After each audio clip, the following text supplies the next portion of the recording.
Mesdames et messieurs, bonjour et bienvenue à ce programme. Je suis content de vous savoir nombreux chez vous. L'actualité politique dans notre pays est une actualité de mobilisation. Nous avons suivi la forte mobilisation qui avait entouré les retours de Tshisekedi dans le pays. Nous avons suivi la forte mobilisation que la majorité avait organisée au niveau du stade Tata Raphaël et les meetings qui vont suivre dans les mêmes périmètres avec l'opposition. Nous pensions que tous les Kinois avaient été épuisés, mais non, parce que d'autres Kinois attendaient une autre mobilisation et l'opposition républicaine s'est réunie comme dans une très grande mobilisation. C'était le week-end dernier au stade de l'Institut de la Gombe. Une manifestation grandiose, une manifestation qui était en fait un message pour dire nous sommes là, nous existons. Cette émission a pour ambition d'aller au fond de la mobilisation et d'en déterminer le message. Et pour en parler, je suis heureux de recevoir avec joie le vice-ministre de la coopération, M. Franck Apanela, que je salue. Excellence, merci de nous recevoir. Je vous reçois ici en tant qu'un politique. Et donc, vous me permettrez que je vous appelle M. Franck Apanela pour garder la neutralité de notre discussion. Je vous salue, M. Willy Kalengai, heureux de vous voir. Merci beaucoup de nous accorder cet entretien. Vous êtes ce que l'on ne parvient pas encore à saisir dans la grande opinion, l'opposition républicaine. C'est peut-être une innovation, c'est peut-être une avancée, mais qui n'est pas très bien expliquée. Alors, entre les extrêmes, il est facile d'être au milieu. Comment vous définissez l'approche de l'opposition républicaine? C'est une approche qui est fondée sur quelle analyse de la société? Non, d'abord, c'est vous qui le dites, qu'on n'arrive pas à bien quantifier, à très bien comprendre. Je pense qu'au regard de ce qui s'est passé, vous l'avez souligné dans votre introduction tout à l'heure, il y a une mobilisation qui a été très forte. Donc je pense que c'est une notion que nos compatriotes commencent à bien comprendre. Ensuite, pour répondre à votre question, notre conception, et la conception de notre autorité morale, c'est qu'il faut arriver à concilier les contraires, à prendre la quintessence de ce qu'il y a de meilleur chez les uns et chez les autres, et de le mettre ensemble pour faire avancer le pays, pour faire avancer des idées, pour que notre pays puisse réaliser les ambitions qui lui sont légitimes. C'est cela notre entendement de ce que nous appelons l'opposition républicaine.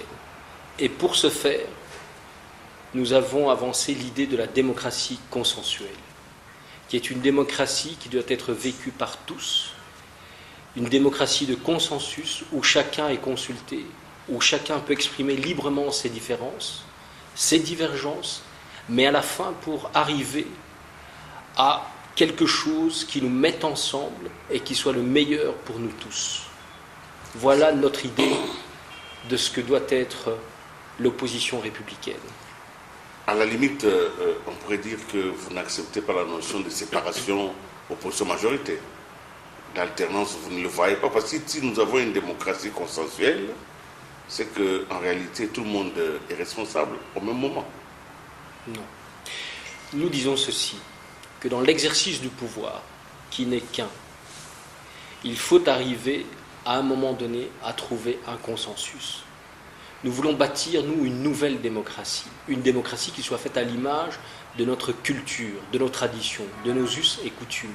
Vous savez, toutes les démocraties ne sont pas pareilles. On peut remonter à l'Antiquité. La démocratie hellénique n'était pas la même que la démocratie romaine. Elle s'est exercée selon les us et selon les coutumes. Aujourd'hui, pensez-vous que la démocratie telle qu'elle s'exerce en Allemagne, telle qu'elle s'exerce aux États-Unis, telle qu'elle s'exerce en France, est tout à fait identique? Non, elle ne l'est pas. Elle l'est selon les usages et les coutumes de chaque pays. La démocratie, c'est quelque chose de vivant, c'est quelque chose que nous devons bâtir.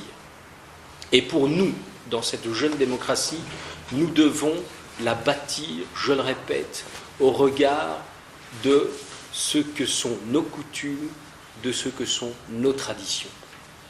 Et pourtant, quand vous observez cette dernière année, donc l'année 2015, et nous sommes en train d'aller vers la fin 2016, une des choses qui a été difficile à obtenir, dans tous les cas, c'est le consensus. C'est vraiment un rêve maintenant de penser à un consensus. C'est beaucoup plus la logique de l'affrontement qui est une logique aujourd'hui cultivée par tous les camps politiques. Vous devez être malheureux, monsieur le ministre, de voir que le consensus ne prime pas sur la logique de conflit et de l'affrontement. Nous ne pouvons pas être ni malheureux ni heureux. Nous disons ceci, que nous nous battons pour arriver à ce consensus. Parce que ce discours de violence, sous toutes ses formes, est un discours que nous condamnons. Mais nous attirons l'attention sur le fait que ce qui est primordial pour nous, pour notre développement, c'est la paix. Et nous avons demandé que tous ceux qui se retrouvent dans le respect de la Constitution, qui est une Constitution de paix, parce que lorsque vous lisez l'exposé des motifs de cette Constitution, lorsque vous voulez en comprendre son esprit, c'est avant tout une Constitution de paix qui est contre la violence. Tout le monde veut la faire respecter. Mais la première des choses qu'il faille respecter, c'est la paix. C'est pour cela que nos compatriotes sont tombés. C'est pour cela qu'aujourd'hui, nous avons voulu tous ensemble voter oui à ce référendum. C'est pour que nous puissions matérialiser cette paix. Et c'est dans cette paix qu'il faut continuer à faire vivre notre démocratie et à faire vivre notre Constitution, dans un esprit de tolérance. Évidemment, pour montrer que vous n'êtes pas seulement une voix, vous avez montré vos biceps le week-end dernier en mobilisant de manière quand même essentielle, de manière importante, vos militants. Donc vous acceptez quand même aussi que ces idées qui paraissent quand même un peu élitistes sont aussi dans la masse. Vous acceptez la conjugaison avec la masse. Monsieur Willy Kalangai, lorsque vous dites que nous avons montré nos biceps, non. Si, l'objectif n'était pas là. C'était vraiment un stade plein. Hein, c'est une manière de parler. Je vais vous dire, oui. D'abord, l'objectif pour nous, c'est de conscientiser nos militants. Ça, c'est le premier objectif. L'ambition que nous avons, c'est que tout le monde comprenne que la paix est essentielle dans ce pays. Donc, c'est au-delà de nos militants. Nous n'avons pas voulu faire un meeting. C'est une erreur. Nous, et d'ailleurs vous le verrez, nous avons voulu convoquer un atelier pour conscientiser nos militants. Et nous n'avons pas fait de publicité. Je vous mets au défi de dire que nous, les cadres, nous avons fait de la publicité. C'était de la spontanéité quand même. Il y a eu beaucoup de drapeaux, les gens sont venus, c'était organisé. Non, on a senti comme s'il y avait de l'intelligence derrière. Non. Nous avons simplement, si vous pouvez parler d'intelligence, nous avons simplement conscientisé nos militants. Pour que, tels les apôtres, peut-être ils amènent la bonne parole en disant que nous voulons la paix. Et nous avons voulu faire un atelier pour ça, que nous réfléchissions autour de certaines questions primordiales autour de la paix et du contexte dans lequel nous sommes actuellement. Et c'est comme ça que nous avons demandé à nos militants de venir participer à un atelier. Nous leur avons demandé de venir écouter ce que nous avons à leur dire pour qu'ensuite ils puissent nous dire ce qu'eux pensent de cela. Nous avons voulu un échange avec nos militants. Maintenant, vous l'avez constaté comme nous, il y a eu une masse assez importante qui s'est déplacée, qui a voulu manifester ses idées, manifester son adhésion aux valeurs que nous défendons. Et peut-être que c'est cela que vous appelez la mobilisation. Il est vrai que il y a, comme ça on va essayer de tordre le cou à la rumeur, parce que en parlant de l'autorité morale de votre plateforme politique, votre firme politique, on dit qu'il est embusqué, très intelligent, un politique extrêmement avisé, et qu'il est là vraiment comme un lion en attente d'une occasion pour sauter sur l'occasion. Ça, vous l'avez déjà entendu. Mais je vous pose la question, pas pour caricaturer, mais je vous pose la question parce que c'est quelqu'un qui, à mon humble avis, est devenu un patriarche aujourd'hui. Peut-on dire que ce qui a été fait là-bas, c'était fait en accord avec lui, ou bien c'est un mouvement de jeunesse? Alors, d'abord, je vous ferai remarquer que notre autorité morale n'était pas là. Ce qui est assez étonnant. Non, simplement qu'il veut que ce soit un parti vivant. Il veut que ce soit un parti, il le dit souvent, du haut de la tribune de laquelle il exerce sa fonction actuelle, président du Sénat en l'occurrence, il dit toujours qu'il faut écouter les autres, il faut apprendre des autres. Et c'est un exercice naturel pour notre parti, pour ceux qui défendent les idées et les valeurs qui sont les siennes, qui sont les nôtres, auxquelles nous avons adhéré librement. Donc pour nous, c'était un exercice normal. Je vois que vous voulez absolument faire référence à l'engouement, peut-être qui a étonné certains. Nous l'avons fait sans aucune arrière-pensée, sans aucune publicité, je le répète. Notre idée, c'était de conscientiser les nôtres. Vous n'étiez pas mécontent non plus, n'est-ce pas? Qui peut être mécontent de voir l'afflux des siens? Je crois personne. Et plus nous serons nombreux à œuvrer pour la paix, mieux cela sera. Plus profondément, peut-être, vous m'excuserez le ton caricatural que je vais utiliser en vous posant la question suivante. Entre les Yébéla et les Oumela, qu'est-ce que vous vous dites? Vous avez compris que j'ai puisé ça dans les génies quinois, de construire, de simplifier les questions complexes. Parce que je ne peux pas simplement m'arrêter à ce deux termes, mais ça signifie deux choses. Vous êtes... Qu'est-ce que vous dites vous? Qu'est-ce que cela signifie pour vous? C'est pas moi qui réponds aux questions, monsieur le ministre, c'est vous qui répondez aux questions. Non, vous me parlez de Yébéla et de Oumela. Vous n'avez jamais entendu parler de ça, vous êtes tellement dans vos fonctions. Non. Alors qu'est-ce que vous dites vous? Mais vous l'avez dit tout à l'heure, simplifier. Non. Nous, il y a quelques temps, nous avons constaté, comme beaucoup de nos compatriotes d'ailleurs, nous avons constaté qu'il y avait des discours fondamentalistes, des discours extrémistes. Et nous avons demandé, de la manière la plus solennelle, sans aucune fatuité, pour le bien de notre population, pour le bien de notre démocratie, que ces discours cessent, que nous allions plutôt vers le consensus, que nous allions vers le dialogue. D'aucuns parleront peut-être de palabres. Mais vous savez, ce pays doit se construire sur la tolérance, sur le respect de l'acception des différences des uns et des autres. Souvent, on me parle de la grandeur de notre pays, mais être grand, c'est aussi ça. C'est accepter les différences des autres. C'est accepter la diversité qui est la nôtre. C'est ça qui fait notre force. Mais nous devons le faire en paix, pas dans la violence. Et nous nous disons, la voie que nous suivons, c'est celle de la paix. La voie que nous suivons, c'est celle qui s'est matérialisée dans cette constitution. Celle qui a voulu que nous mettions une constitution en place pour qu'il y ait la paix. Pour que ces différences puissent s'exprimer au-delà des divergences, à travers la paix. Vous insistez beaucoup sur le mot paix. La paix ne peut être obtenue que là où il y a justice. La justice ne peut être obtenue que là où il y a reconnaissance des droits et des autres. Nous avons les élections, c'est toute année électorale. Et je ne voudrais pas qu'on se spécule sur la question, mais je pose quand même la question. Il est clair que dans les quelques jours qui nous restent, il nous sera impossible d'organiser les élections dans les délais.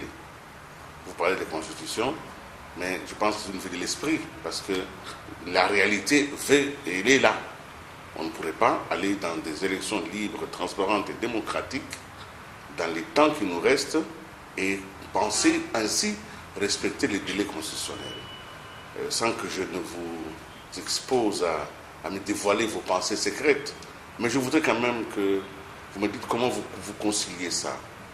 le désir de la paix qui vient par la compréhension des différences et le respect de la Constitution, qui est quand même une obligation commune. Comment vous faites ça? Vous savez, vous l'avez dit vous-même. Vous dites une vue de l'esprit. Non, la Constitution n'est pas une vue de l'esprit, c'est une réalité. C'est une réalité. Vous avez parlé des élections qui doivent être justes.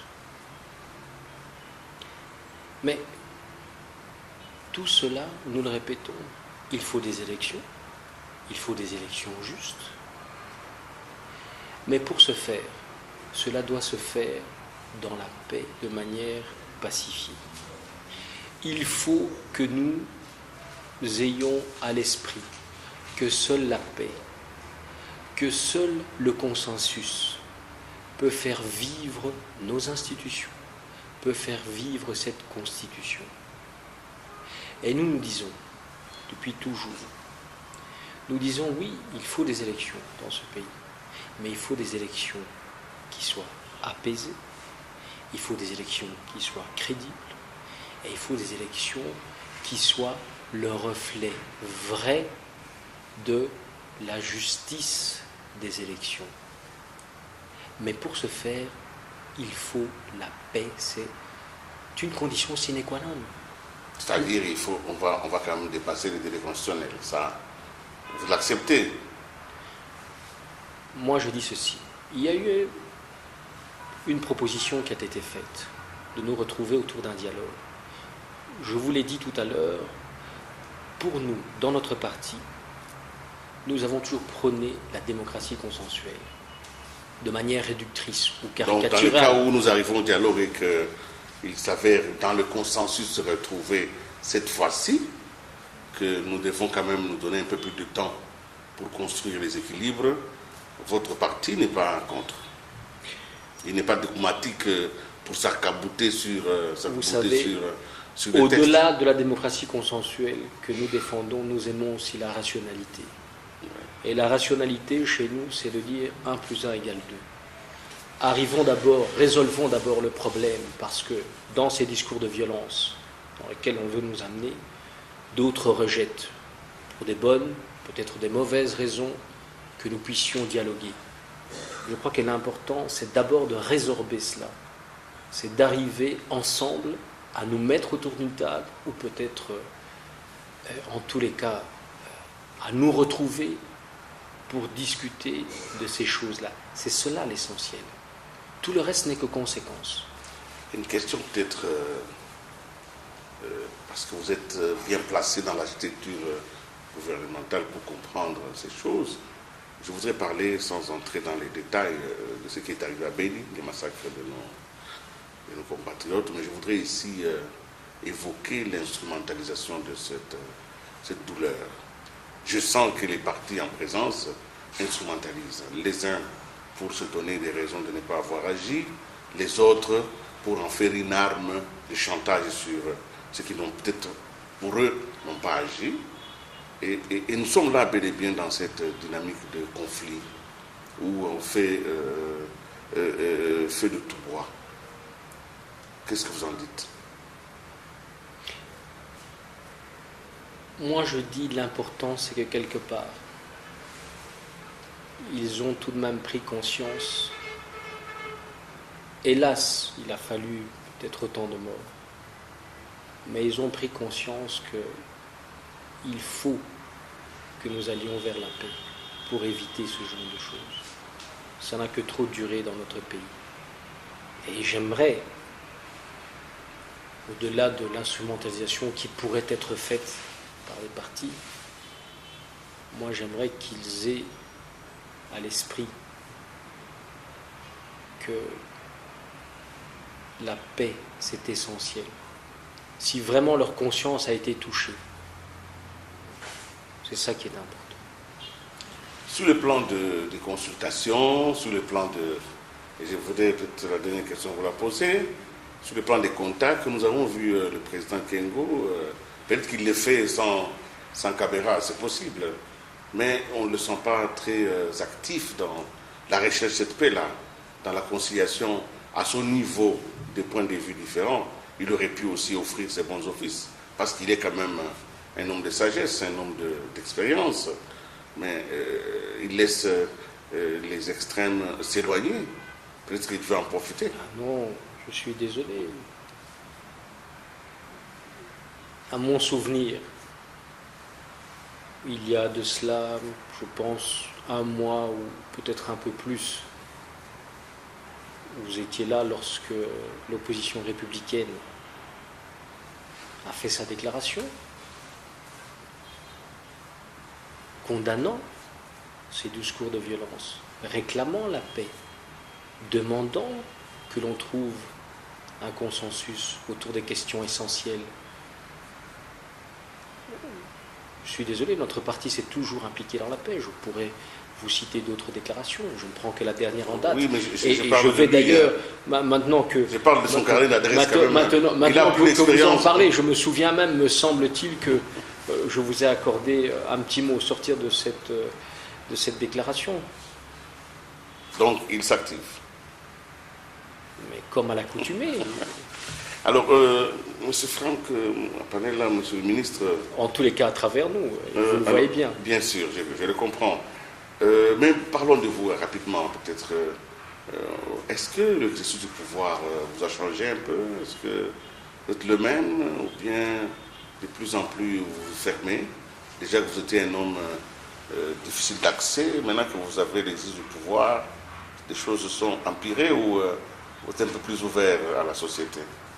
J'ai toujours été un homme ouvert, peut-être discret, secret, mais ceux qui me connaissent, vous me connaissez un peu, je crois que je suis assez ouvert.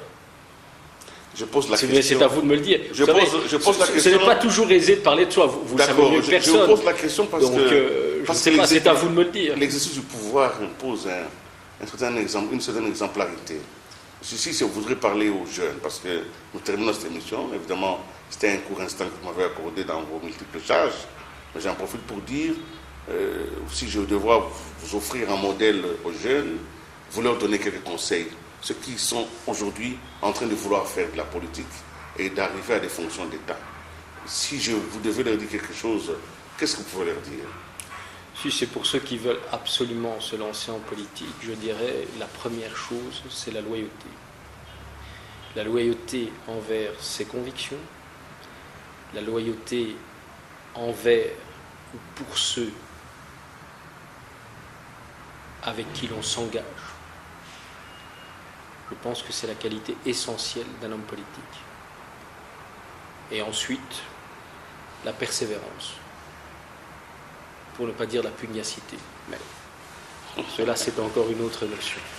Merci beaucoup de nous avoir accordé cet entretien. Nous avons compris que l'opposition républicaine existait par vous. Elle a une ambition, une vraie ambition, celle de construire une république de paix. Alors, par rapport à cela, vous allez conclure cet entretien en envoyant un message finalement à cette classe politique, à ceux qui, loin d'ici, ne pensent pas comme vous, mais font partie de notre société et ont droit au chapitre.